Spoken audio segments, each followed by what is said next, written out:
ভোর রাতে এখানে পৌঁছেছো? পেটে কোনো দানা পানি পড়েছে কি? সকালের নাস্তাটা এখানেই সারবে, আমি আসছি। বলেই আর দাঁড়ালেন না বৃদ্ধ। দ্রুত পায়ে হেঁটে প্রস্থান করলেন। যাওয়ার আগে সঙ্গে নিয়ে গেলেন তার মরণাস্ত্র বন্দুকটি, যেটা দিয়ে সাদাফের মাথার খুলি উড়িয়ে দেওয়ার হুমকি দিয়েছেন তিনি। হাসিবুর রহমান সাহেবের আদেশ অনুযায়ী বিকেলের মধ্যেই রাকাদের বাড়িতে এসে পৌঁছালেন রাকার বাবা হাবিবুল হক আর মা পারভিন। সাদাফের বাড়ি থেকেও লোক এসেছে। ওর বাবা নেই, মা অসুস্থ, এত দূর জার্নি করে আসতে পারবেন না, তাই অভিভাবক হিসেবে এসেছে সাদাফের বড় বোন সৃজনী আর ওর বর শফিক। বড়রা বৈঠকখানায় বসে আলোচনা করছেন। ভেতর থেকে দরজা বন্ধ, সেখানে প্রবেশের অনুমতি নেই রাকা কিংবা সাদাফের। সেই সকালে এক প্রস্থ হুমকি ধামকি দেওয়ার পর সাদাফকে অনেকটা বন্দি করে রেখেছিলেন হাসিবুর রহমান।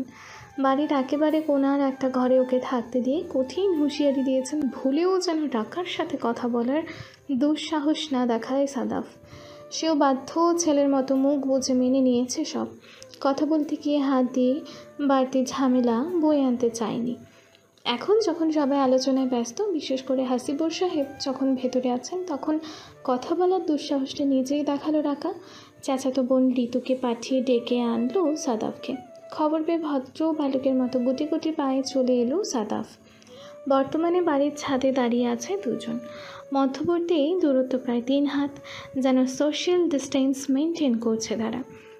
রেলিংয়ের ওপর ভর করে বাইরের দিকে ঝুঁকে আছে রাকা, আর স্ট্যাচুর মতো পকেটে হাত রেখে দাঁড়িয়ে আছে সাদাফ। কারো মুখে রানী, একজন ভয়ে কথা বলার ভাষা খুঁজে পাচ্ছে না, তো আর একজন রাগ দেখাতে ব্যস্ত। খানিক বাদে সাদাফ বেশ ভয়ে ভয়ে বলল, সরি রাকা, এমন পাগলামিটা করা উচিত হয়নি আমার, বুঝতে পারছি এখন। আসলে তখন তোমাকে এতবার কল করে দিলাম, অথচ তুমি ধরলে না। কিছু টেনশনে পড়ে গিয়েছিলাম, তার উপর তোমার ফেরার কথা 7 দিনের মধ্যে। আর সে তুমি কিনা এখানে সে 10 দিন থাকার পরও যাওয়ার কোনো নামগন্ধই দেখালে না। বলো এখন আমার কি টেনশন হয় না? বলেই ওর কাছে আসার জন্য 1 ধাপ এগিয়ে দাঁড়ালো সাদাফ। রাকা মাথা ঘোরালো না ঠিকই, কিন্তু 2 ধাপ পিছিয়ে যেতেও দেরি করলো না। আগের মতোই মাথা ঝুঁকিয়ে বাইরেটা দেখতে ব্যস্ত হয়ে পড়ল। রেলিংয়ের ওপাশে একটা কদম ফুলের গাছ লাগানো আছে। গাছটা বড় হয়ে 3 তলার ছাদের কাছে এসে ডালপালা ছড়িয়েছে। বর্ষার সময় যখন গাছ ভর্তি কদম ফুল ফুটে থাকে, তখন হাত বাড়িয়ে ছুঁয়ে দেওয়া যায় সেগুলো। এখন অবশ্য গাছে ফুল নেই, তাই মিথ্যা ব্যস্ততা দেখাতে অহেতুক কদমের বড় বড় পাতা ছিঁড়তে শুরু করেছে রাকা। ওর এই নীরবতা বড্ড পীড়াদায়ক অবস্থা সৃষ্টি করলো সাদাফের বুকের ভেতর। অস্বস্তি আর ভীতজনক এক অবস্থার মধ্যে দিয়ে তো সে সকাল থেকেই যাচ্ছে। গতকাল রাতে থেকে যাচ্ছে বিরহ যন্ত্রণার মধ্যে। আর এর মধ্যে কিনা সে রাকা এখন এমন গুম মেরে আছে, মুখে একটা কথাও নেই। সেই যখন ডেকেই পাঠালো, তখন ওকে আসতে দেখেই ধমক দিয়ে বলেছিল, এবার হলো তো তোমার দাদুর সামনে আমাকে হেনস্থা করে শান্তি পেলে তুমি? কি দরকার ছিল তোমার আসার? কে বলেছিল এত ভালোবাসতে? এত ভালোবেসে এত পুড়তে বলেছিল কে? যে ভালোবাসে কয়দিনের বিরহ সহ্য হয় না। অপরাধ বোধে তখন মাথা নামিয়ে নিয়েছিল সাদাফ। ঠোঁটের কোণে মলিন হাসিটা ধরে রেখে মৃদু গলায় জানান দিয়েছিল, এখনো তো তেমন করে ভালোবাসতে শেখোনি, তাই বুঝছো না। যেদিন শিখবে সেদিন ঠিকই বুঝবে আমার এই ছুটে আসার কারণ। ঠিক বুঝবে ভালোবাসা কি, কেন এত পোড়ায়। তখন হয়তো তোমার সে অনুভূতিকে পাত্তা দেব না আমি। তখন তুমি অনুধাবন করবে ভালোবেসে দূরে থাকার কত জ্বালা, কিন্তু কাউকে বোঝাতে পারবে না। রাকা বিনিময়ে আরও বেশি ডেকে উঠে বলেছিল, রাখো তোমার ফিলোসফি। আমি তো ভেবেই পাচ্ছি না তোমার মতো এত ম্যাচুরিটি একটা ছেলে এমন ইমেচিওর কাজ কেমন করে। সব সময় ভেবে এলাম আমি একটা গাধা, সব সময় উল্টাপাল্টা কাজ করে ফেলি। এখন দেখছি তুমি আমার চেয়েও বড় কথা। এমন আহামকি কাজ কারবার কেমনে করলা তুমি? এর কোনো জবাব দেয় না সাদাফ, নিঃশব্দে মেনে নেয় সব। তারপর রাকাও আর কোনো কথা বলে না, এমন থম মেরে দাঁড়িয়ে থাকে। ওকে এখনও চুপ করে থাকতে দেখে আবারও কথা বলে উঠল সাদাফ। তবে এবার তার কণ্ঠস্বর পুরোপুরিভাবেই অপরাধবোধে জর্জরিত। মেয়ে যা গলায় বলল, আই প্রমিস রাকা, জীবনের এমন পাগলামি করবো না আমি। তোমাকে দেখতে না পেয়ে যদি আমি মরেও যাই, আই সোয়ার আমি ভুলও কল লাগাবো না তোমাকে, একবারও না। তুমি যদি না চাও, আমাদের প্রেম এখন শুধু ফোন আলাপ আর চ্যাটিংয়ে সীমাবদ্ধ রাখবো আমি। আর বাড়াবাড়ি করবো না, কারণ বাড়াবাড়ি করলে আবারও বড় রকমের ঝামেলা করে ফেলবো আমি। কথাগুলো বলেই একটা হতাশ নিঃশ্বাস ত্যাগ করলো সাদাফ। সে ভেবেছিল রাকা এবারও চুপ করেই থাকবে, কিন্তু অবাক করে দিয়ে মুখ খুলল রাকা। মাথা ঘুরিয়ে ওর দিকে করুণ চাহনি দিয়ে বলল, সব সময় নিজের মতো করে বোঝাবুঝি না করলে হয় না তোমার? না, আমি কি একবারও বলেছি আর দেখা করব না, পাগলামি করব না? এত বেশি বোঝো কেন তুমি? আমার অনুভূতির কোনো দাম নেই তোমার কাছে? কথা শুনে নিষ্পলক চোখে তাকিয়ে থাকে সাদাফ, উত্তর করে না। ও নীরবতা দেখে রাকা আবারও বলল, তুমি এখানে এসে যে কী ভুলটা করেছো সেটা অবশ্যই বুঝতে পারছো। তুমি জানো না আমার দাদু হাসিবুর রহমান কী পরিমাণ রাগী। উনি আমায় যেমন অসম্ভব স্নেহ করেন, ঠিক তেমনি আমার বিষয়ে ওনার চিন্তাভাবনা অন্যরকম। উনি কখনোই চাননি আমি কারোর সাথে প্রেম করি, তাই চাইতেন নিজে পছন্দ করে এমন একজন ছেলের সাথে আমার বিয়ে দিবেন যেন আমি খুশি থাকি। ইভেন এই দায়িত্বটা উনি বাবাকেও নিতে দিবেন না। সেখানে তুমি দেখো আমি একটা ছেলের সাথে প্রেম করছি, প্রেমিক আবার আমার বের হয়ে ছুটে এসেছে এই এত দূরে। উনি যখন হুট করে এই ব্যাপারটা জেনে নিলেন তখন আমার সম্পর্কে ওনার ধারণাটা কোথায় গিয়ে দাঁড়ালো? আমি যদি নাও আসতাম, একদিন তো উনি এই ব্যাপারটা জানতেনই। যুক্তি খাটানোর চেষ্টা চালায় সাদাফ। তুমি ঠিক বুঝতে পারছো না সাদাব। পরে কোনো একদিন উনি বিষয়টা জানতেন ঠিকই, কিন্তু তখন পরিস্থিতি ভিন্ন হতো। আমরা তাকে ভালোভাবে বুঝিয়ে নিতে পারতাম, কিন্তু এখনকার পরিস্থিতি। কথা শেষ করে না রাকা। সাদাফ সহানুভূতি দেখিয়ে এগিয়ে আসে। রাকার সমস্যাটা কি সেটা একটু হলেও সে বুঝতে পারছে। নিজের কর্মকাণ্ডের জন্য সত্যিই সে খুব লজ্জিত। অপরাধবোধে ভুগে রাকার কাঁধের ওপর হাত রাখল। রাকা কিছু বলল না, শুধু নিজের বাঁ হাতটা তুলে ওর হাতটা চেপে ধরল। মলিন চোখে চেয়ে বলল, আমার খুব ভয় লাগছে ডাক্তার সাহেব, এমন কেন করলেন? সাদাফ আরেক হাত দিয়ে আলতো করে জড়িয়ে ধরে ওকে, মৃদু গলায় বলে, আমি খুব সরি রাখা, খুব সরি, কিন্তু বিশ্বাস করো এমনটা হবে জানলে আমি সত্যি এখানে আসতাম না, সত্যিই না। যা হবার হয়ে গেছে, এখন ওসব ভেবে লাভ নেই। ওর কাঁধে মাথা এলিয়ে দিতে দিতে ঠান্ডা কণ্ঠে জবাব দিল রাকা। সাদাফ কিছুক্ষণ চুপ করে থাকলো, এরপর ধীর কিন্তু দৃঢ় কণ্ঠে বলল, তুমি টেনশন নিও না প্লিজ, আই প্রমিস। যদি তোমার ফ্যামিলি আমাকে মেনে না নেয়, স্বীকৃতি না দেয় আমাদের ভালোবাসার, আমি অপেক্ষা করব। হ্যাঁ, অপেক্ষা করব ঠিক ততদিন পর্যন্ত যতদিন তারা আমাকে মানবে না, দরকার হলে সারা জীবন, কিন্তু তবুও তোমাকে ছাড়বো না।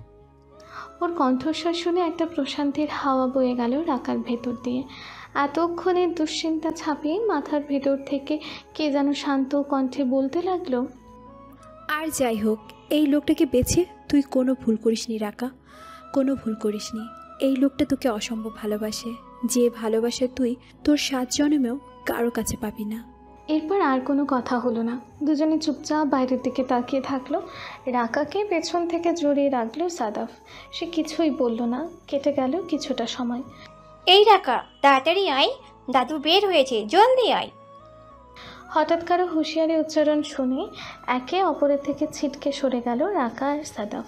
চকিত দৃষ্টিতে তাকিয়ে দেখলো ঋতু ছাদের দরজায় চিন্তিত মুখে দাঁড়িয়ে আছে।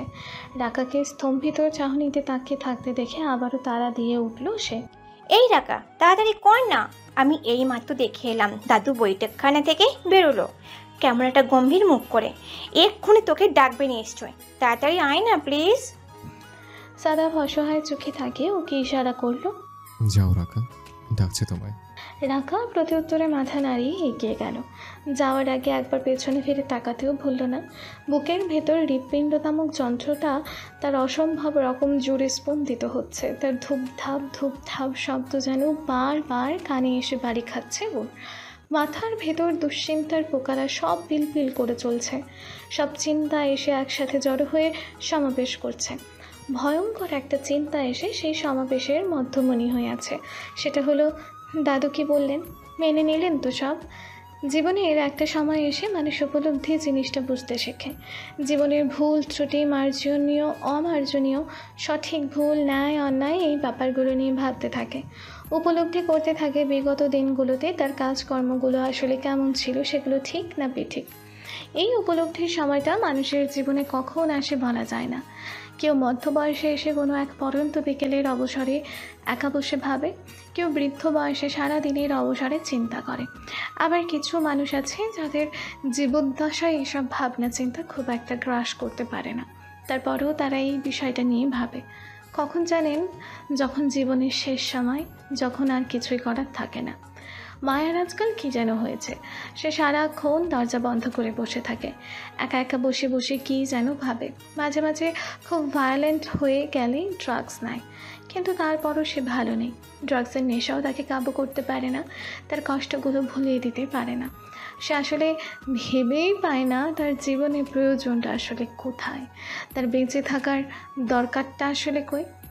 তাকে রেখে তার বাবা মা নতুন করে ঘর করেছে, সংসার পাতিয়ে যে যার মতো ভালো আছে, অথচ সারাটা জীবন এই নিয়ে মনোকষ্টে ভুগছে। সে একা একা থেকেছে, নিজের মতো জীবনযাপন করেছে, যত খুশি ছেলেদের সাথে মিশেছে, সম্পর্ক তৈরি করেছে। এখন আর এসব ভালো লাগে না, কারণ এত এত ছেলেদের ভেতরে সে আসলে মন বলে যে জিনিসটা থাকে সেটা খুঁজে পায়নি।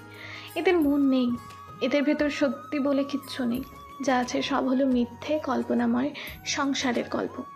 এসব হাজারো বাজে ছেলের ভিজে একজন খাঁটি মানুষকে খুঁজে পেয়েছে মায়া। এমন একজনকে পেয়েছে যে কিনা তাকে অসম্ভব ভালোবাসে, তাকে নিয়ে ভাবে, তার সুখ দুঃখ ইচ্ছা অনিচ্ছার দাম দেয়। সেই মানুষটা আর কেউ না, ফাহাদ। কিন্তু আজকাল তাকে নিয়েও কেমন যেন কনফিউশনে ভুগে মায়া। সে জানে ফাহাদ তাকে ভালোবাসে, তার সকল দোষ ত্রুটির ঊর্ধ্বে গিয়ে ভালোবাসে, কিন্তু সেটা তো শুধু মুখে। সে যখন জানবে তার আড়ালে মায়া নামের মেয়েটা তার সাথে ছলনার খেলা খেলেছে, তখন তার রিয়াকশনটা কেমন হবে, কি ভাবনা ছুটে চলবে তার রক্ত প্রবাহে। সে কি তবু মেনে নেবে মায়াকে, নাকি দূরে ছুড়ে দেবে? যদিও মায়া আসলে নিজেই জানে না সে ফাহাদকে ভালোবাসে কিনা। কথায় কথায় সত্যিই ভালোবাসে বলে ঠিকই, কিন্তু নিজের অনুভূতিটা আসলে কি সেটা সে আজও জানে না। কিন্তু ফাহাদের ভালোবাসা তাকে মুগ্ধ করে। সে বিস্ময় নিয়ে ভাবতে থাকে, এতটা ভালোবাসাও কি কেউ কাউকে দিতে পারে? কেউ এতটা পাগল হয়ে থাকতে পারে? ভাবতে ভাবতেই একটা কল আসে মায়ের ফোনে। স্ক্রিনে তাকাতেই তার ঠোঁটের কোণে মুচকি হাসির সৃষ্টি হলো। ফাহাদ কল করেছে। বলো। কেমন আছো মায়া? ভালো, তুমি? এই তো। ব্যাস, এইটুকু কথাতেই যেন সব কিছু বলা হয়ে গেল। দুজনের কেউ যেন আর বলার মতো কথা খুঁজে পেল না, চুপ করে রইল। অথচ এই তো কিছুদিন আগেও ফাহাদ নামের ছেলেটা কল করলে মায়ার কথা বলার বিষয়ের অন্ত থাকতো না। সে একটার পর একটা বিষয় নিয়ে কথা বলতো, ঘন্টার পর ঘন্টা পেরিয়ে যেত, দুজনের কারোরই তখন হুঁশ থাকতো না। আর এখন সময় বদলায়, সঙ্গে মানুষও। ভেবেই একটা দীর্ঘশ্বাস বেরিয়ে আসে মায়ার বুক চিরে। আচ্ছা, ফাহাদ কি এখনও তাকে আগের মতো ভালোবাসে, অসম্ভব রকম ভালোবাসে, নাকি এটা তার ভুল ধারণা? সময়ের সাথে সাথে বদলে যায়নি তো ফাহাদ, না হলে ভবিষ্যতে বদলে যাবে না তো সে? চিন্তাগুলো অস্থির করে তোলে তাকে। কাল দেখা করবে মায়াবিনী? মায়াবিনী, কি এক অদ্ভুত সুন্দর একটা ডাকনাম ধরে ডাক দেয় ফাহাদ। বুকের ভেতর প্রশান্তির হাওয়া বয়ে যায়। আচ্ছা, সে কি সত্যি মায়াবিনী, যার মায়ায় জড়িয়ে থাকে আশেপাশের লোকজন, যার মায়ায় ডুবে আছে ফাহাদ? কিন্তু কই, তার এই মায়াময় মুখটা তো তার বাবা মায়ের সংসার টিকিয়ে রাখতে পারেনি। তার চেহারার দিকে তাকিয়ে কেউ তো ভাবেনি তাদের ঘর ভেঙে গেলে ওই ছোট্ট মেয়েটির কী হবে। মায়া নিষ্পৃহ হয়ে বলল। কেন? প্রশ্নটা যেন কানে এসে বিঁধল ফাহাদের। মায়ার বলা এই কেনর কি উত্তর করবে সে? কি বলবে? এমনি অনেকদিন ধরে দেখা হয় না, তাই। ঠিক আছে, কাল বিকালে আসছি। ফাহাদের কথা শেষ করতে না দিয়ে শান্ত ভঙ্গিতে বলল মায়া। ফাহাদের মনটা খারাপ হয়ে গেল। তার খুব করে বলতে ইচ্ছে হলো, কেন মায়া, আজ এসো না। কিন্তু সে বলল না। আজকাল সে ঠিক মায়াকে চিনে উঠতে পারে না। সে কখন, কেন, কী কারণে, কোন ব্যবহার করে বুঝে ওঠা সম্ভব হয় না ওর পক্ষে। হুট করে খেপে যায়, তাই মন খারাপের গলায় বলল, আচ্ছা তাহলে কাল দেখা হবে, রাখছি। মায়া কল কেটে দেয়। ফাহাদ নিশ্চুপ হয়ে স্ক্রিনের দিকে তাকিয়ে থাকে। সে ভেবেছিল তার মন খারাপের গলা শুনে হয়তো মায়া বলবে, ঠিক আছে, আসছি আমি। সে খুশি হয়ে ছুটে যাবে রেস্টুরেন্টে কিংবা পার্কে, যেখানে মায়া বলবে, কিন্তু সে বলল না। সে ফাহাদের মন বুঝলো না, উল্টো রাখছি বলে কল কেটে দিল। অসম্ভব রকম মন খারাপ হলো তার। অনেক আলাপ আলোচনা হলো, হই হট্টগোল হলো। অবশেষে রাকাত আর সাদাফের ভালোবাসাকে মেনে নিল দুই পরিবার। ঠিক হলো আগামী মাসের শেষ সপ্তাহে বিয়ে দেওয়া হবে ওদের। সেসব কথাবার্তা ঠিক করে রাতেই চলে গেল সাদাফরা। সব তো মিটে গেল, সম্পর্কটা মেনে নিল ভালোই ভালোই, কিন্তু আরেকটা মানসিক ঝড় এসে চাপ সৃষ্টি করলো রাকার মাথায়। আলোচনা করে বের হয়ে মিসেস পারভিন ডাক দিয়েছিলেন ওকে। ও যেতেই কোনো কথা না বলে ঠাস করে একটা চর বসিয়ে দেন গালে। রাকা বিস্ফোরিত দৃষ্টিতে তাকিয়ে থাকে মায়ের দিকে। উনি কঠিন গলায় বলেন, এই জন্য এত স্বাধীনতা দিয়েছিলাম আমি তোকে, যে তুই প্রেম করে আমার মান সম্মান খাবি। আজ এইখানে এভাবে আমার আসার কোনো দরকার ছিল? জানিস, তোর দাদুকে যখন ফোন করে বললাম, আব্বা কি হয়েছে বলেন, এভাবে ডাকলেন কেন, তখন উনি কিভাবে কথাটা বললেন? লজ্জায় তখন আমার মাথা হেঁট হয়ে গেছিল, ইচ্ছে করছিল মাটি ফাঁক করে ঢুকে পড়ি। আমার দেওয়া স্বাধীনতার এই মূল্য দিলি তুই? এমনটা হবে বলে তোকে এতদিন ধরে এত আদর যত্ন করে মানুষ করলাম আমি। আমার ভালোবাসার কোনো দাম দিলি না তুই। হ্যাঁ, কথা বলিস না কেন তুই? কথা বল। রাকা জবাব দিতে পারে না, চুপ করে থাকে। সে জানে অন্য সময় হলে এই ব্যাপার নিয়ে তার মা এত রাগ করতেন না যতটা তিনি এখন করছেন, কারণ আজকে তাকে শুধু এই কারণেই ঢাকা থেকে পাবনায় ছুটে আসতে হয়েছে। মুখোমুখি হতে হয়েছে রাকার দাদুর। তিনি অবশ্যই ওর বাবা মাকে ছেড়ে কথা বলেননি। আই এম সরি আম্মু। মাথা নিচু করে বলল রাকা। সেটা শুনে হঠাৎ আরও বেশি তেতে উঠলেন পারভিন। সরি? কিসের সরি? তোর কি মনে হয় এই সরি ধুইয়ে আমি পানি খাবো? দরকার নেই আমার, তুই বেরিয়ে যা আমার চোখের সামনে থেকে। বলেই ওকে চলে যাওয়ার জন্য ইশারা করলেন। রাকা মাথা নিচু করে ঘর ছেড়ে বেরোলো। মনটা তার খুব খারাপ হয়ে গেছে। মা তাকে এভাবে বলল। সে কোনো মতে কান্না আটকে রুমে প্রবেশ করে, বিছানায় শুয়ে কাঁদার আয়োজন করতে শুরু করে। সাদাফ কেন এমন করলো? এমন একটা পাগলামি করার কোনো মানে হয়? কই, তাকে তো এমন কিছুর সম্মুখীন হতে হলো না। সে চুপচাপ এলো, দাদু তার পরিবারের লোক ডাকলো, তারা বিয়ে ঠিক করে চলে গেল। সাদাফকে তো কেউ বকলো না, কথাও শোনালো না, অথচ কিছু না করেও যেন সব দোষের দোষী হলো রাকা। তার মা তাকে কথা শোনালো, দাদুর চোখে খারাপ হলো। তিনি তখন ডেকে শুধু একটি কথাই বলেছেন, তোমার কাছে এমনটা আশা করিনি দাদু ভাই। দাদুর চেহারা দেখে তখন ডাকার কী যে খারাপ লেগেছিল বলার মতো নয়। তবুও সে সব হজম করে নিত। কিন্তু সাদাফরা যখন চলে গেল, কি আশ্চর্য, তখন একবারও ওর কাছে এসে কথা বলে গেল না। ওর কি মনে হয়নি যার জন্য এত কিছু তাকে গিয়ে একটা কথা বলে যাওয়া দরকার? কিন্তু সাদাফের তা মনে হয়নি। সে বিয়ের কথা শুনে খুশির ঠেলায় ঠ্যাং ঠ্যাং করে চলে গেছে। আর এদিকে সবার কথার মুখোমুখি হতে হচ্ছে ডাকাকে, সবার রাগ একা হজম করতে হচ্ছে। ভাবতে ভাবতেই কান্নায় চোখ ভিজে আসলো। উপচে পড়া অশ্রুমালা মুছল না সে। টপটপ ফোঁটা বেয়ে ঝরে পড়ল কপল বেয়ে। একটা বালিশের ওপর মাথা রেখে আরেকটা বালিশ টেনে নিল। সেটা দিয়ে মুখ ঢেকে ফুপিয়ে ফুপিয়ে কেঁদে উঠল। কাঁদতে কাঁদতে ঘুমিয়ে পড়ল এক সময়। রাকা ঘুম থেকে উঠল পরদিন ভোরবেলা, একেবারে কাক ডাকা ভোরে।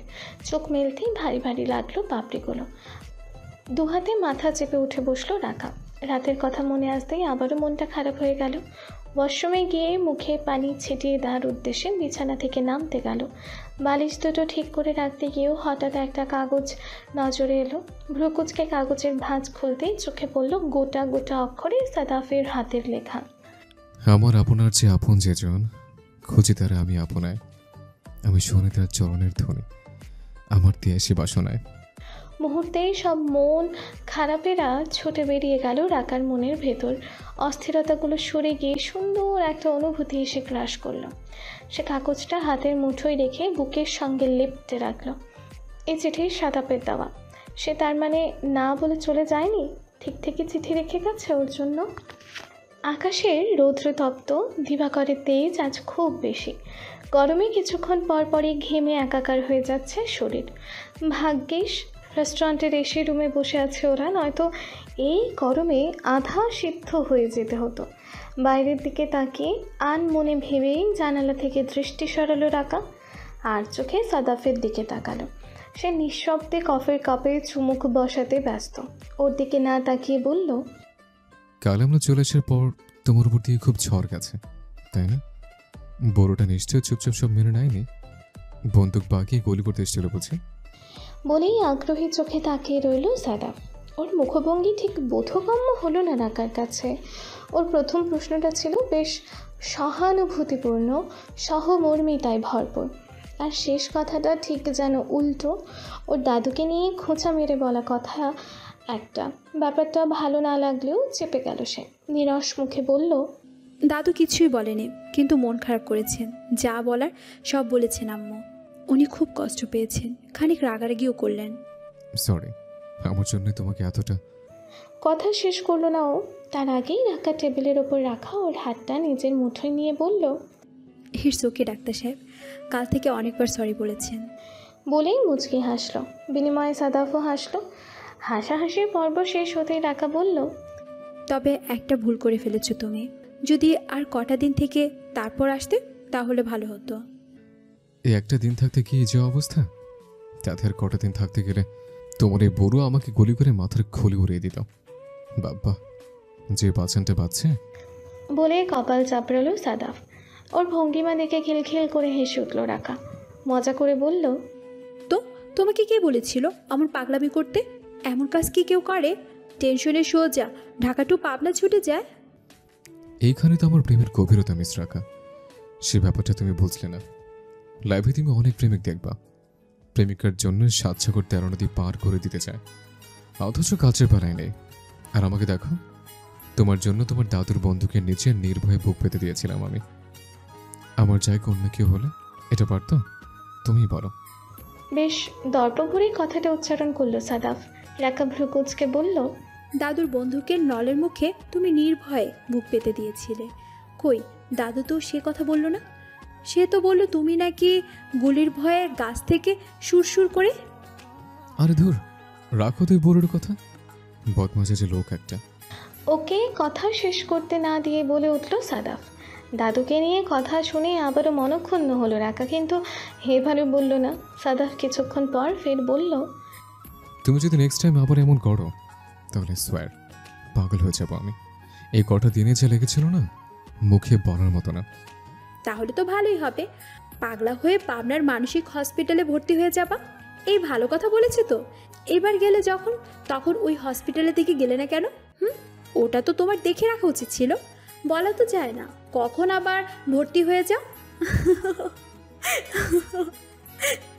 রাকা খিলখিল করে হাসতে শুরু করলো। সাদাফ অভিমানী চোখে তাকিয়ে থাকলো।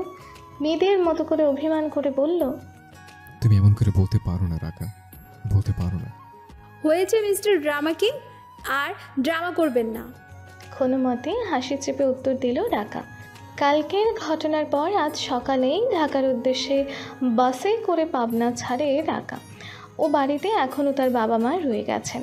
বেশ কিছুদিন পর যখন শ্বশুরবাড়িতে গিয়েছেন তখন আর এত তাড়াতাড়ি ফেরার ইচ্ছে নেই মিসেস পারভিনের। কিন্তু এদিকে রাকা নাছর বান্ধা, কিসের কি জেদ করে ছুটে এলো রাকা একা একা। অবশ্য ও বাড়িতে আর থাকাটাও সম্ভব হচ্ছিল না ওর পক্ষে। কালকের ঘটনার পর বাড়ির সবার সামনে যেতেই ওর কেমন যেন পাচ্ছে, ইতস্তত করছিল খুব। তার মধ্যে রয়েছে ওর হাড়ে বজ্জাত ছোট ভাইটা রাইসুল, বদের হাড্ডি। বাবার সুযোগ খুঁজছিল ওকে লেগ পুল করার। বারবার ভেঙে ভেঙে বলছিল, কি রে, তুই তো দেখি তাহলে তলে তলে টেম্পো চালানো শিখে গেছিস। কই, দুদিন আগেও না আমাকে এসব থেকে দূরে থাকতে বলতি? এখন কি হলো? হাটে হারিয়ে ভেঙে গেল? আমি আগেই জানতাম তুই তলে তলে এমন কিছুই করছিস। কয়েকদিন পর পর তোর শাড়ি পরে আয়নার সামনে দাঁড়িয়ে ঢং দেখলেই বুঝতে পারতাম, বুঝলি?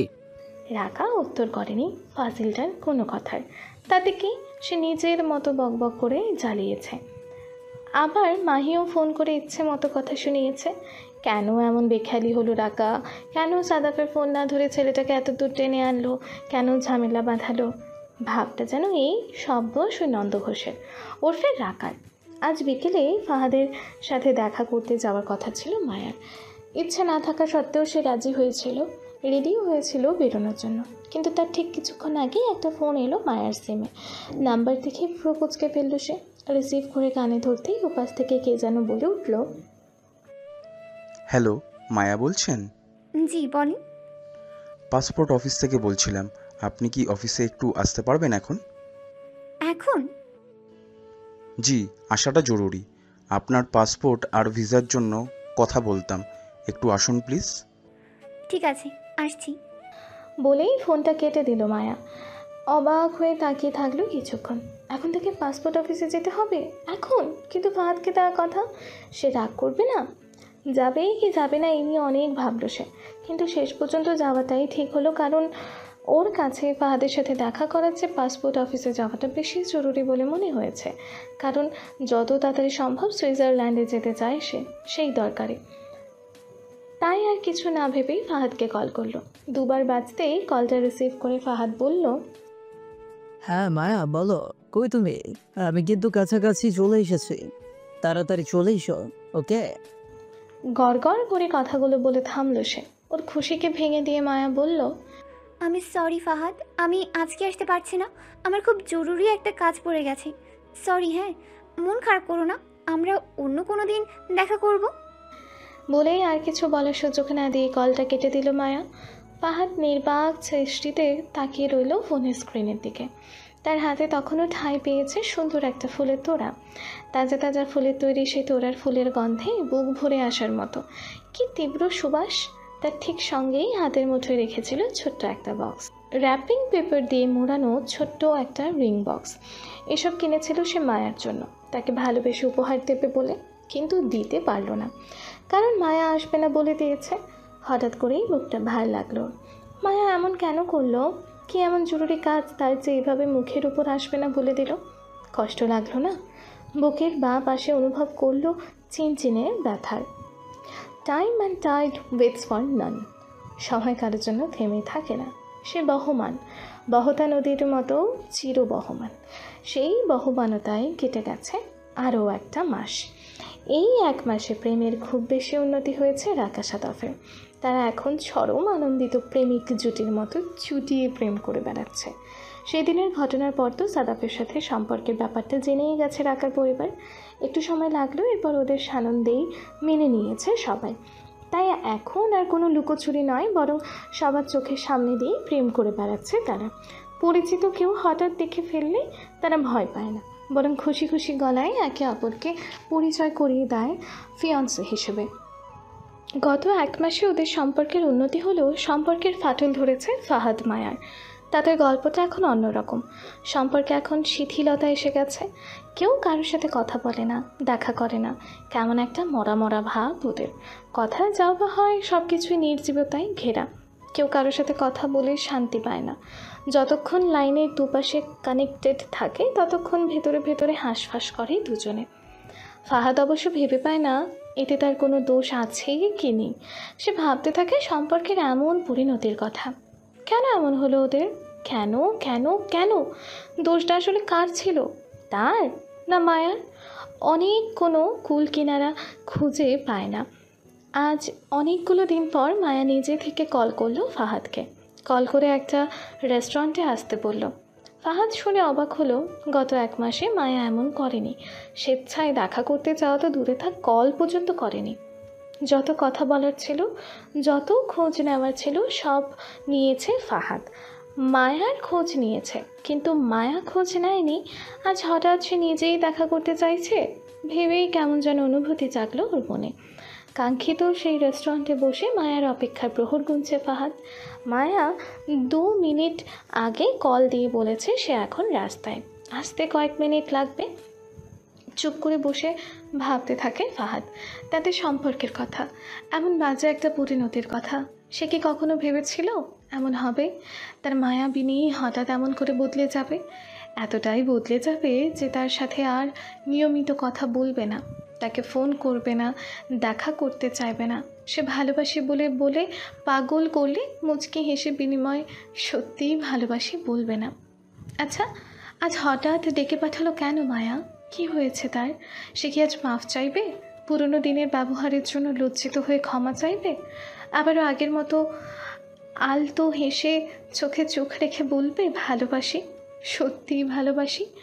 নাকি অন্য কিছু? মনটা কেমন ডেকে ওঠে ওর।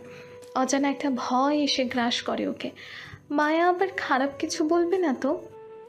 আমি তোমাকে কিছু বলার জন্য ডেকেছি ফাহাদ, কিছু সত্যি কথা যা তুমি জানো না, যেটা তোমার জানা দরকার।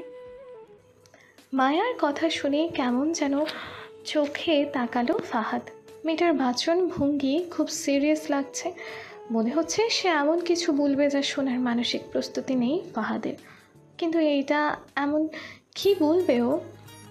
আমি ভালো মেয়ে নই ফাহাদ, আমি ভালো মেয়ে নই। আমার জীবনে তুমিই প্রথম প্রেমিক নও। তোমার আগেই পরে অনেক মানুষ এসেছে, এমনকি তুমি থাকতেও। বিশাল বড় এক্সক্লেমিনেশন মার্ক ঝুলছে সেখানে। ওর দৃষ্টিকে উপেক্ষা করে মায়া আরও বিস্ময়ে সংযোজন করার জন্য বলল, আমার জীবনের অতীতটা খুব একটা বাজে একটা অধ্যায়। তুমি সেসব জানো না, আর আমি সেসব বলতেও চাই না। যেগুলো আমার সেগুলো আমারই থাকুক। জীবনের সুখটা মানুষ সবাইকে দেখায়, কিন্তু দুঃখটা কাউকে দেখাতে নেই। তাই দুঃখের পর্বের গল্পগুলো বলে তোমার সহমর্মিতা ন্যায়ের কোনো ইচ্ছে আমার নেই। আমি আজ তোমাকে সব সত্যি কথা বলবো। আমি খুব বাজে মেয়ে। যে তুমি আমাকে ইন্ট্রোভার্ট টাইপের ভাবো, ছেলেদের সাথে মিশি না ভাবো, সেই আমি হাজারটা ছেলের সাথে ফ্ল্যাট করে বেড়াই। দিন রাত চ্যাটিং ফ্ল্যাটিং এসব আমার নিত্যদিনের গল্প। আমি যে বাজে মেয়ে তার সবচেয়ে বড় উদাহরণ আমি ড্রাগ অ্যাডিক্টেড, নেশা করি আমি। তুমি কি পাগল হয়ে গেছো মায়া? কিসব উল্টোপাল্টা বকছো? Are you mad? এতক্ষণই মুখ খুলল ফাহাদ। সে বুঝতে পারছে না মায়া এসব কেন বলছে। ও খারাপ মেয়ে মানে? Drug addicted? এসব কি কথা? আশ্চর্য। ও কি ফাইজলামো করছে নাকি ওর ভালোবাসার পরীক্ষা নিচ্ছে? আমি পাগল নই, তবে পাগল হতে খুব বেশি ভাগ্যও নেই আমার। সারা জীবনে মনের ভেতর যে অসম্ভব যন্ত্রণাটা আমি বয়েছি, তাতে আমার পাগল হওয়াটা অস্বাভাবিক কিছু নয়। অন্যদিকে তাকিয়ে বলল মায়া। তারপর হঠাৎ চোখ ফিরিয়ে ফাহাদের চোখের দিকে তাকালো, আকুল হয়ে ওর হাত ছুঁয়ে বলল, আমি ভালো মেয়ে নই ফাহাদ, তুমি আমাকে ভুলে যাও। আমাদের সম্পর্কটা হাত টেনো না, এটা এত দূরেই থাকুক।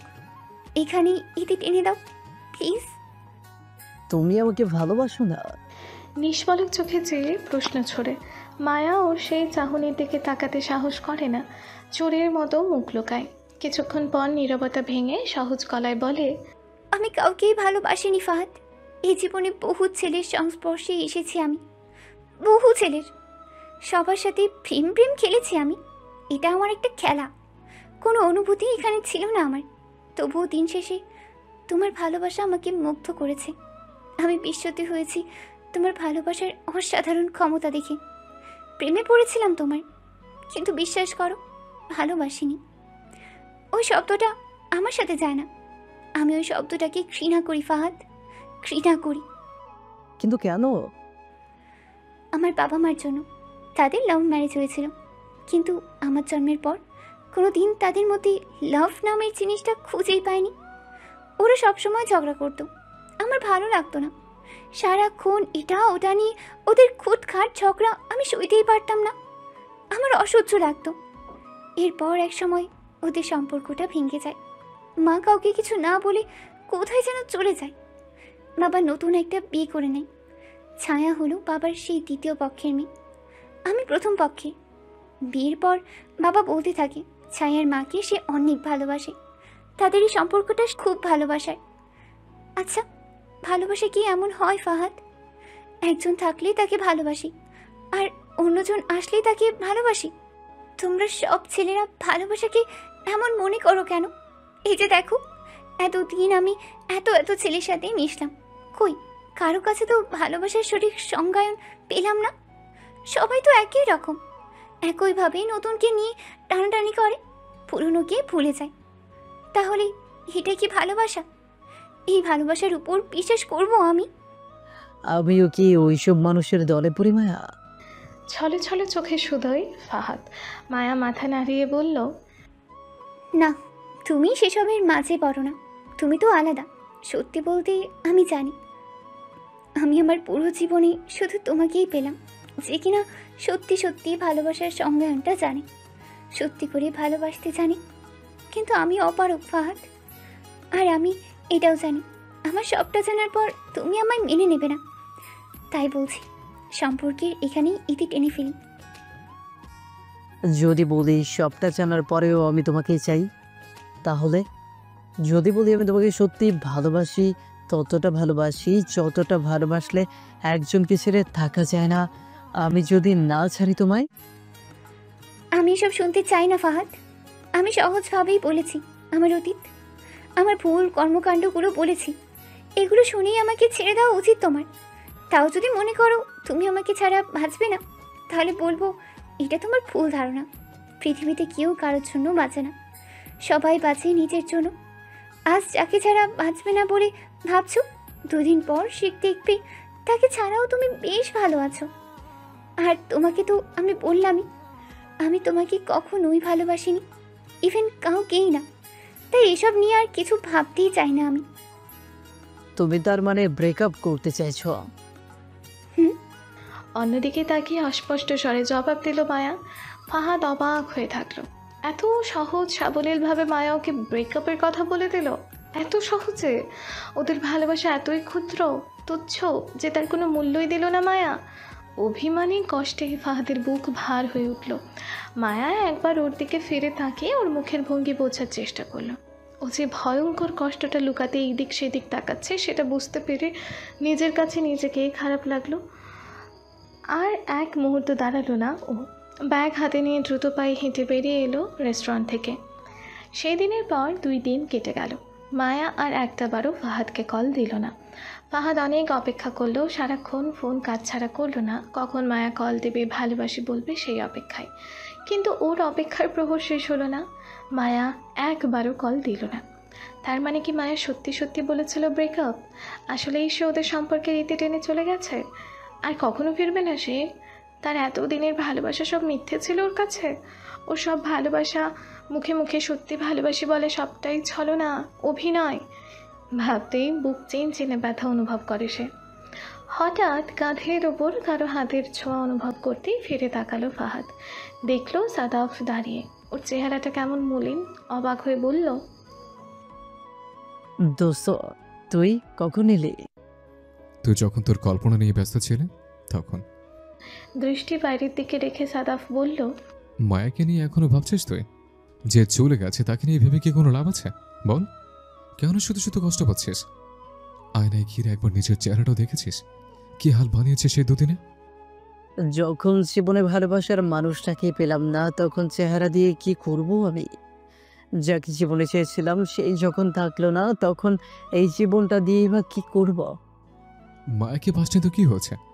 দুনিয়াতে কি ও ছাড়ার মেয়ে নেই নাকি ওর দুঃখে দীপ্তেশ্বর বাতারা করছিস? বিষয়টা তোর কাছে ফাইজলামে মনে হচ্ছে সাদ? অবাক হয়ে বলল ফাহাদ। ও তাতে বিরক্ত হলো, নাক মুখ কুঁচকে তাকিয়ে বলল, ফাজলামি কেন হবে? আমি খুব ভালো করে বুঝতে পারছি তোর মনের অবস্থাটা কি, কিন্তু আমরা এটাতে কি করতে পারি?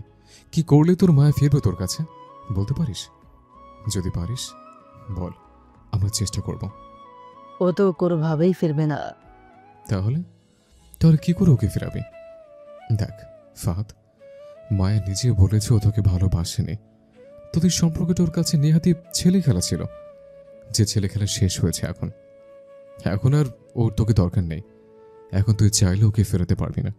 তাহলে ওকে নিয়ে বৃথা ভাবনে ভেবে কেন নিজে এমন ডিপ্রেশনে ভুগছিস বলবি? অনেকটা ধমকি দিল যেন। ফাহাদ কিছু না বলে চুপ করে রইল, মাথা নিচু করে থাকলো। তাই দেখে সাদাফ ওর কাঁধের ওপর হাত রাখতে রাখতে বলল, টেনশন করিস না দোস্ত, সব ঠিক হয়ে যাবে। মায়ের কথা তো ভাবিস না, যে গেছে সে গেছে, তাকে নিয়ে অত ভেবে তো কিছুই নেই। চল রুমে আয়, সেবা তার অনন্তকে ডেকেছে, ওর এসে পড়বে এক্ষুনি। চল তো।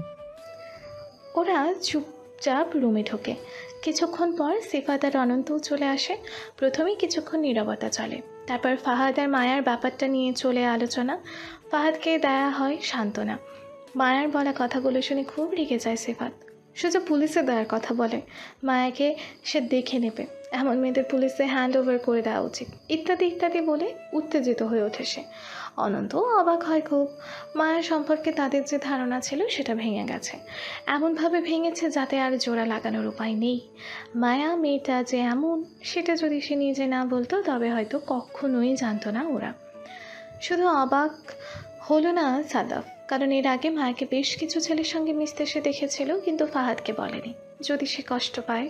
কিন্তু এখন মনে হচ্ছে সেসব বলে দিলেই ভালো হতো। অন্তত সবটা আগে থেকেই জানলে আজ এত কষ্ট পেত না ফাহাদ। ভেবেই নিজেকে অপরাধী লাগে ওর কাছে। একদিন দিয়েছিলে যেই ভালোবাসা, ভুলে গেছো আজ তার ভাষা। জানি আমি, তাই আমিও ভুলিয়া যেতে চাই একদিন পেয়েছি যে ভালোবাসা, তার স্মৃতি আর তার ভাষা। জীবনানন্দ দাশ। ছায়া, তুই আমার খুব অপ্রিয় একটা মানুষ, আর অপ্রিয় মানুষদের কখনো চিঠি লিখতে নেই, কিন্তু আমি লিখলাম। খুব অপ্রিয় হলেও তোর জন্য রেখে গেলাম এই চিঠিটা। তুই খুব ভালো করে জানিস আমি আমার বাবা মা, তোর মা, কাউকেই পছন্দ করি না। আমার জীবনে যে বিপর্যয়, তার জন্য প্রত্যক্ষ অপরোক্ষভাবে এরা তিনজন দায়ী। সেটা অবশ্যই তুই অস্বীকার করবি। তারা তাদের সুখের শান্তির জন্যই আমার মতো ছোট্ট বাচ্চাকে ফেলে গেছে। মা গেছে সুইজারল্যান্ড, আর বাবা বিয়ে করে নতুন সংসার করেছে। মাঝখানে নিঃসঙ্গ ছিলাম আমি, একদম নিঃসঙ্গ। আমি কখনোই তোর মাকে নিজের মায়ের জায়গাটা দিতে পারিনি। আমিও চেষ্টা করিনি, আর তিনিও কখনো সহানুভূতির হাত বাড়াননি আমার দিকে। আমি যে একা ছিলাম, সে একাই রয়ে গেছি আজীবন। আমি আমার জীবনটাকে একটা এক্সপেরিমেন্টের মতো করে শেষ করেছি। যখন যা ইচ্ছে হয়েছে তাই করেছি। ছেলেদের সাথে অবাধ্য মেলামেশা করেছি, ফ্ল্যাটিং, চ্যাটিং, রিলেশন সব করেছি। হতাশা থেকে সিগারেট, মদ, সেসবও টেস্ট করা শেষ। ড্রাগ নিয়েছি, সেই সবই তুই জানিস।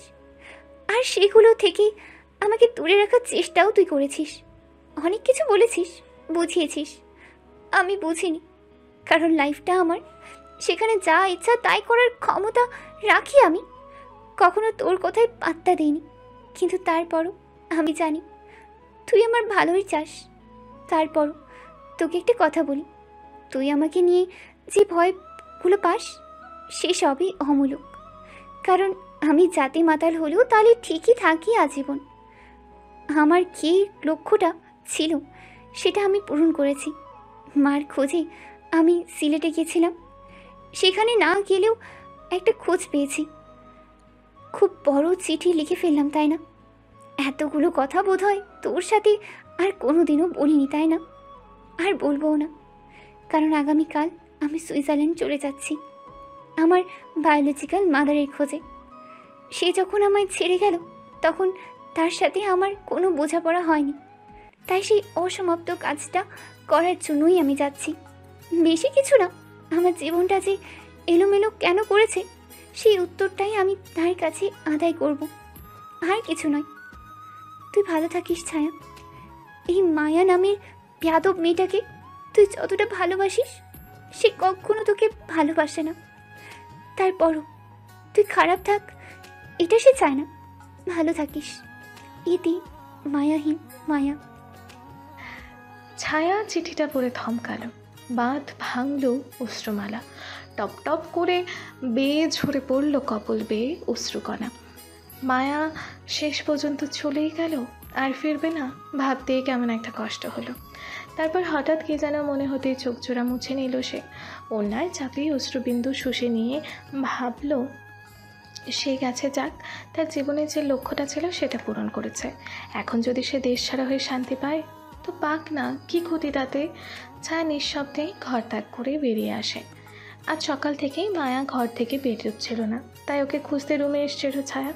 এসেই চিঠিটা পড়ে সবটা জানতে পারল, মায়া চলে গেছে। দেখতে দেখতে রাকার বিয়ের দিন চলে এলো। আজ রাকার গায়ে হলুদ, কাল বিয়ে।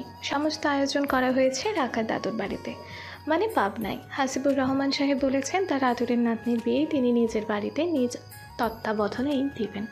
সবটা মেনে নিয়েছে হাসিবুল হক। পিতৃ আদেশ ভেবে মেয়ের বিয়ের আয়োজনটা পৈতৃক ভিটাতেই সম্পন্ন করেছেন।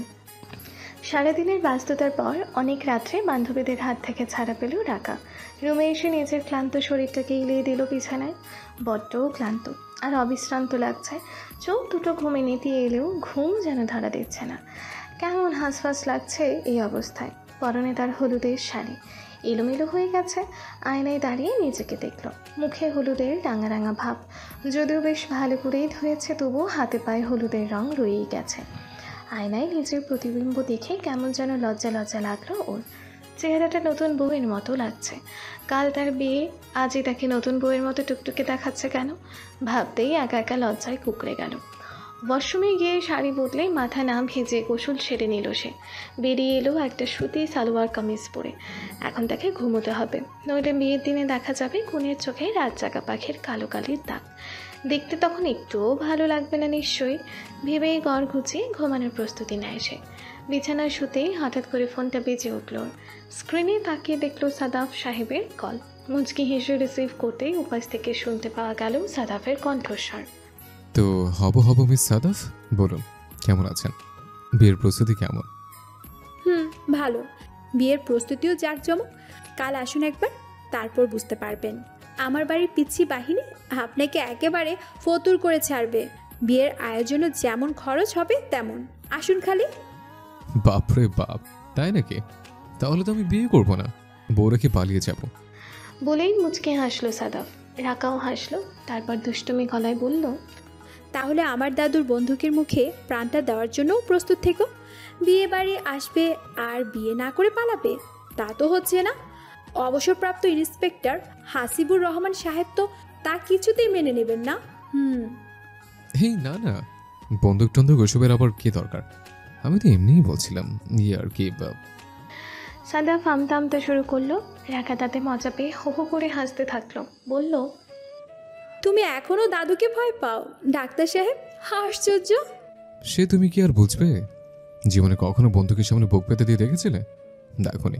আর আমি প্রথম দর্শনে তোমার দাদুর বন্দুকের নলের মুখে পড়েছিলাম। হুমকি ছিল, এদিক সেদিক করলেই সোজা গুলি। কি যে ভয়টা সেদিন পেয়েছিলাম না। সাদাফ অনুযোগের সুরে বলে উঠল। রাকার হাসি পেলেও সে হাসল না, কিছুটা গম্ভীর থাকার জন্য চুপ করে রইল। কথা বলল না সাদাফ নিজেও। ফোন কলের দুপাশ থেকে দুজন শুধু দুজনের শ্বাস প্রশ্বাসের আওয়াজ শুনতে পেল। নীরবে কেটে গেল কিছুটা সময়। আচ্ছা রাকা, আমরা কি সত্যি ভালোবাসে? নীরবতা ভাঙল সাদাফ। প্রশ্নটা এসে বিদ্ধ করল রাকার কোমল অন্তর। সে কিছুক্ষণ নীরব থেকে বলল, হয়তো হয়তো না। তাহলে যদি কখনো আমরা বুঝতে পারি যে আমরা আসলে একজন অন্যজনকে ভালোবাসি না, তখন তখন কি করব আমরা? তোমার কি মনে হয় না এর জন্য আমাদের যথেষ্ট সময় নিয়েছি আমরা সাদাব, যথেষ্ট সময় নিয়েছি। অনেকগুলো দিন আমরা প্রেম করেছি, একে অন্যের সাথে মিশেছি, চিনেছি, বুঝতে পেরেছি। এরপরও আর সময় নেওয়া কি ভালো দেখায়? এরকমটা কোনো পরিবার মেনে নেবে না? তোমার পরিবার না আমার। সাদাফের কথা শেষ করতে না দিয়ে বলে উঠল রাকা। ওর উত্তরের প্রতি উত্তরে সাদাফ আবারও বলার চেষ্টা করলো, তারপরও আমার কাছে সবকিছু কেমন চলতে চলতে হয়ে যাচ্ছে বলে মনে হচ্ছে। দেখ ফাহাদ, মায়া, ওরা। স্টপ ইট সাদাফ, থামো তুমি। সবাই একরকম হয় না। না আমি মায়ার মতন, না তুমি ফাহাদ ভাইয়ার মতন। আমরা প্রত্যেকেই আলাদা, স্বতন্ত্র ব্যক্তিত্বের অধিকারী। আমাদের ভালোবাসাও আলাদা। তাই বলছি, প্লিজ তুমি ওদের নিয়ে ভেবে আমাদের সম্পর্কটা নষ্ট করো না, প্লিজ। রাকার আকুতি রেখে চুপ করে থাকে সাদাফ। রাকা খানিকক্ষণ পর ধীর গলায় বলল, এত কিছুর পরও যদি তোমার মনে হয় আমরা সত্যি ভালোবাসি না, কিংবা তুমি আমাকে ভালোবাসো না, তাহলে বলবো ঠিক আছে, তুমি তোমার পরিবারকে জানিয়ে দাও তুমি বিয়েটা করছো না। আমিও দাদুকে গিয়ে বলছি সবটা ভেঙে দেওয়ার জন্য। কেউ আমাকে বিয়ে করে অশান্তিতে ভুগবে সেটা আমি চাই না। শেষের কথাগুলো বলার সময় গলা ধরে আসতে লাগলো রাকার। কান্নাগুলো গলার কাছে দলা পেকে আসছে। আটকাতে না পেরে ফুপিয়ে কেঁদে উঠল। ওর কান্নাটা সহ্য হলো না সাদাফের। লজ্জিত হয়ে বলল, আই এম সরি রাকা, চুপ করো প্লিজ। আই সোয়ার আর কখনো এমন কথা বলবো না। আমি সত্যি সত্যি ভালোবাসি আর না বাসি, কিন্তু তোমাকে কখনো কাঁদতে দেখতে চাই না আমি। প্লিজ কেঁদো না, আমি এটা সহ্য করতে পারবো না। Please stop crying. সাদাফের আকুতি দেখে অনেক কষ্টে কান্না থামালো রাকা। অশ্রু ভেজা গলায় বলল, ভালোবাসি সাদাব, তোমাকে খুব বেশি ভালোবাসি। সাদাফ উত্তর করল না। কিছুক্ষণ পর কল কেটে দিল রাকা। কান্নার দারুণ গাল দুটো এখনো ভিজে আছে। বাঁ হাতে চোখ মুছে ফেললো ও। ফোন রেখে দিয়ে বিছানায় শুয়ে পড়তে পড়তে ভাবতে লাগলো তার বিগত দিনগুলোর কথা। মায়া আর ফাহাদের সম্পর্কটা নষ্ট হয়ে যাওয়ার পরপরই হঠাৎ কেমন করে যেন বদলে যেতে লাগলো সাদাফ। কেমন যেন আনমনা হয়ে থাকতো সবসময়, চুপচাপ কে যেন ভাবতো। মাঝে মাঝে রাকার কাছে এসে বলতো, আমরা কি সত্যি ভালোবাসি রাকা? বিয়ের পর সম্পর্কটা কি এখনকার মতো থাকবে আমাদের, নাকি ভেঙে যাবে? আমরা হ্যাপি থাকবো তো? রাকা বুঝতে পারতো ওর সংশয়ের কারণ। বেস্ট ফ্রেন্ডের সম্পর্কের প্রভাবটা সাদাফের ওপর বেশ গভীরভাবে পড়েছে। মায়ের সাথে সম্পর্ক ভেঙে গিয়ে ফাহাদ যেমন আনমনা এলোমেলো হয়ে গিয়েছিল, সেটা সহ্য করতে পারতো না সাদাফ। বেস্ট ফ্রেন্ডের কষ্টটা অনুধাবন করতে পারতো, নিজেও কষ্ট পেত খুব। সংশয় সৃষ্টি হতো রাকার সাথে সম্পর্কটা নিয়ে। যদি ওরা বিয়ে করে, তারপর কোনো কারণে বনিবনা না হয়, তখন ওরা কী করবে? ডিভোর্স হয়ে যাওয়া কি খুব ভালো কথা? সাদাফের সংশয় দেখে বিয়ে পেছানোর কথা বলেছিল রাকা। চেয়েছিল সাদাফকে সময় দিতে, কিন্তু রাজি হয়নি কোনো পরিবার। হাসিবুর রহমান সাহেব তো সরাসরি সাদাফকে দেখে বলেছিলেন, এ ছোকরা, তো সমস্যাটা কি? আমার নাতনিকে বিয়ে না করার পাঁয়তারা করছিস কেন? নতুন কাউকে পেয়ে গেছিস নাকি? একটা কথা কান খুলে শুনে রাখ, আমার নাতনিকে যদি তুই কোনোভাবে কষ্ট দিয়েছিস তো দেখিস এই হাসিবুর রহমান কি জিনিস। তোকে যদি পুলিশের 3rd ডিগ্রি না দিয়েছি তো, আর এই বন্দুকটা দেখছিস না, এটা দিয়ে গুলি করে তোর খুলি উড়িয়ে পদ্মার পাড়ে ফেলে দিয়ে আসবো। বেটা উজবুক। সাদাফ ভয় পেয়েছিল। যদিও জানি সব ওনার রাগের কথা, বাস্তবে উনি তেমন কিছুই করবেন না, তবে পুলিশে দেবেন অবশ্যই। কিন্তু তারপরও পরিবারের চাপে বিয়েটা সঠিক সময়ে হবে বলে সিদ্ধান্ত নেয়। পরদিন একদম নির্বিঘ্নে বিয়েটা হয়ে গেল সাদাফ আর রাকার। বিয়ের সকল নিয়মকানুন মেনে, সকল আনুষ্ঠানিকতা সেরে রাকাকে নিজের বাড়িতে নিয়ে আসে সাদাফ। এর মধ্যে দুজনের আর কথা হয়নি। বর্তমানে সাদাফের ঘরের ব্যালকনিতে পাশাপাশি দাঁড়িয়ে আছে রাকা আর সাদাফ। বিয়ের বেনারসিটা বদলে রাকা পরেছে সুতি শাড়ি, সাদাফও তার শেরওয়ানিটা খুলে নর্মাল পাঞ্জাবি পরেছে। দুজনে পাশাপাশি দাঁড়িয়ে আকাশের দিকে তাকিয়ে আছে। রাকা গিল ধরে নিশ্চুপ চোখে তাকিয়ে আছে। ওর ঠিক পেছনে পিঠে নিজের বুক ঠেকিয়ে রেখেছে সাদাফ, আলতো হাতে জড়িয়ে রেখেছে ওকে। আজ এই মুহূর্তে আর কোনো সংশয় নেই ওর মনে। ও খুব ভালো করে বুঝে গেছে ও রাকাকে ভালোবাসে, ভীষণ ভালোবাসে। গতকাল সারা রাত এই নিয়ে ভেবেছে সে, ভেবে ভেবে সারা হয়েছে। তবু নিজের জীবনে রাকাকে ছাড়া বিকল্প কাউকে খুঁজে পায়নি। তাহলে এটাই কি ভালোবাসা? যে যাকে ছাড়া জীবনের অস্তিত্ব কল্পনা করা যায় না, যে নেই ভাবলে নিজের দুনিয়া অন্ধকার হয়ে আসে। তবে কেন মানুষের ভালোবাসা থেকে ঘৃণায় রূপ নেয়? সংসার জীবনে গিয়ে ঝগড়া কলহ শুরু হয়, অথচ তারাও তো একসময় বলতো তারা ভালোবাসে। তাহলে ওসব নিয়ে আর ভাবেনি সাদাফ। কপালে যা লেখা আছে সেটাই তো হবে, বৃথা ভেবে এত কিসের লাভ? সব কিছু হাসি মুখে মেনে নিয়েছে সে। আর সবচেয়ে বড় কথা, সে রাকাকে ভালোবাসে, আর রাকা ওকে। ভবিষ্যতে এই প্রেম টিকুক বা নিটুকুক, এখন তো টিকবে। আর একটা সম্পর্কের বন্ধনে আবদ্ধ হয়ে গেলে তখন পরস্পরের প্রতি মানুষের টান সৃষ্টি হয়, শ্রদ্ধা, ভালোবাসা, বিশ্বাস থাকে। সে সম্পর্কের বন্ধন কি এত সহজে ছিন্ন করা যায়? অনেকক্ষণ চুপ থাকার পর সাদাফ মৃদু গলায় আবৃত্তি করল, এ জীবনের সত্য তবু পেয়েছে এক দিল, পদ্ম পাতায় তোমার আমার মিল। কবিতা শুনে মাথা নোয়ালো রাকা। সাদাফ মুচকি হেসে ওকে নিজের পাশে ফিরিয়ে নিল, কপালে আলতো করে চুমু এঁকে দিয়ে বলল, পদ্ম পাতায় তোমার আমার যে মিলটা আজ আছে, আমি চাই সারা জীবনে মিলটা থাকুক। সারা জীবন যেন আমরা এভাবেই ভালোবাসতে পারি, ভালোবেসে থাকতে পারি। কোনো অশুভ ছায়া যেন আমাদের সম্পর্কের উপর না পড়ে। রাকা পরম আবেশে ওর বুকে মুখ গুজে দিল, দু হাতে ওকে আঁকড়ে ধরে বলল, ভালোবাসি সাদাফ। সত্যিই ভালোবাসি। মায়া চলে যাওয়ার ঠিক কিছুদিন পরেই ছায়ার সাথে একদিন দেখা হয় ফাহাদের। যেহেতু মায়া ওর সাথে যোগাযোগের সব রকম পথে বন্ধ করে দিয়েছিল, তাই ওর চলে যাওয়ার খবরটা তখনও জানতে পারেনি ফাহাদ। ছায়াকে দেখে প্রশ্ন করলে জানতে পারে সব। ছায়া ওকে সবটা বলে। মায়ার এতদিনের অভ্যাস, সে কেমন ছিল সবটা। যদিও মায়া নিজেই সেগুলো বলেছিল, কিন্তু তারপরও কেন যেন ফাহাদ এসব বিশ্বাস করে উঠতে পারেনি। ছায়ার কাছে দ্বিতীয়বারের মতো ওই একই রকমের কথা শুনে অতি কষ্টে বিশ্বাস করে সে।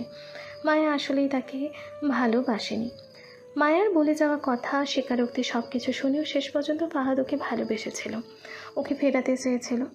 ও যে ফাহাদের কাছে সবটা স্বীকার করেছে সেই তো অনেক। তাই ফাহাদ চেয়েছিল এত কিছু জানার পরও ওকে ভালোবাসতে, ওকে গ্রহণ করতে। কারণ এতদিনের ভালোবাসা তো আর ক্ষণিকের ঝাপটা হওয়ায় মিলিয়ে যেতে পারে না।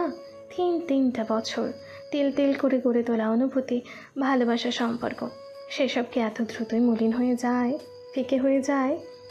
এরপর ফাহাদ নিজেকে সামলে নেয়, ফোকাস করে নিজের লেখাপড়ায়, ক্যারিয়ার নিয়ে ব্যস্ত হয়ে ওঠে। 6 মাস পরে একটা বিদেশি কোম্পানি থেকে খুব ভালো জব অফার আসে ওর। যদিও শুরু থেকেই ও বিদেশ যাত্রার বিপক্ষে, তারপরও কি যেন ভেবে শেষ পর্যন্ত অফারটা অ্যাকসেপ্ট করে ফেলে। জবের দোহাই দিয়ে চলে যায় দেশ ছেড়ে। চলে যাওয়ার কারণ হিসেবে ফাহাদ তার জবের অফারটা দেখালেও ভেতরে ভেতরে ওর মনের অবস্থাটা ঠিকই জানতো ওর বন্ধুরা, ঠিকই জানতো কেন ও দেশ ছাড়ছে, কোন কারণে। কিন্তু সবটা জানার পরও ফেরাতে পারেনি ওকে, কারণ ফেরার কোনো কারণই ছিল না এই দেশে। প্রেমে ব্যর্থ হয়ে তাই দেশ ত্যাগ করলো ফাহাদ নামে সেই মেধাবী ছাত্রটি। দেশ ছাড়লেও দেশের বন্ধুবান্ধব, পরিবার পরিজন সব ছাড়ল। তারপর ধীরে ধীরে মনোযোগ কমিয়ে দিল, নিঃসঙ্গ হয়ে রইল সে বিদেশ বিভুঁইয়ে। বৃথা তুই কাহার পরে করিস অভিমান, পাষাণ প্রতিমা সে যে হৃদয় পাষাণ। কাজী নজরুল ইসলাম। কে জানে সেখানে সে তার যোগ্য সঙ্গী খুঁজে পাবে কি না, কে জানে নিঃসঙ্গতায় সারাটা জীবন তার কেমন করে কাটবে, নাকি জীবনের কোনো এক পর্যায়ে এসে সে দেশে আসবে, নিজের দেশে শান্তির একটা ঘর বাঁধবে। এগুলো কেউ জানে না, কারণ সব গল্পের পরিসমাপ্তিটা খুব সুন্দর হয় না, খুব সুনিশ্চিতভাবে বলা যায় না এরপর কী ঘটবে। তেমনই অনিশ্চয়তা, অসংজ্ঞায়িত এই গল্পটা, ফাহাদের গল্পটা।